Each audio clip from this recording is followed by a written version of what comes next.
பேரணாம்பட்டில் மது கடத்தல் ஒருவர் கைது. பேரணாம்பட்டு அருகே பத்தலபல்லி சோதனைச் சாவடியில் அரசால் தடை செய்யப்பட்ட கர்நாடகா மாநில மதுபான பாட்டில்கள் ஹான்ஸ் முட்டைகளில் கடத்தி வரப்படுவதாக பேரணாம்பட்டு போலீசாருக்கு ரகசிய தகவல் கிடைத்தது.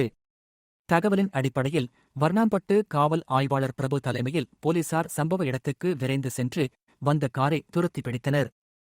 அதில் 10 ஹான்ஸ் மூட்டைகள் மற்றும் 3000க்கும் மேற்பட்ட மதுபான பாட்டில்கள் பெட்டிகளில் இருப்பது தெரியவந்தது. இதையடுத்து கர்நாடகா மாநிலம் முல்பாகல் பகுதியைச் சேர்ந்த பிரசன்னா 36 என்பவரை போலீசார் கைது செய்தனர். மேலும் 2 கார்களும் பறிமுதல் செய்யப்பட்டன.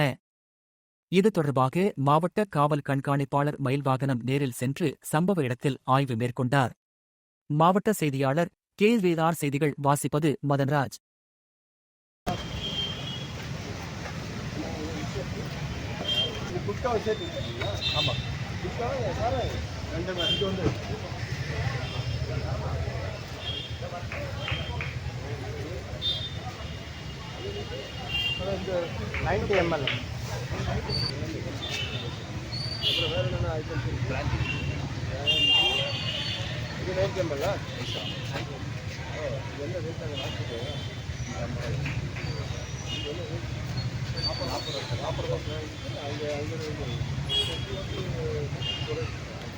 எல்லாமே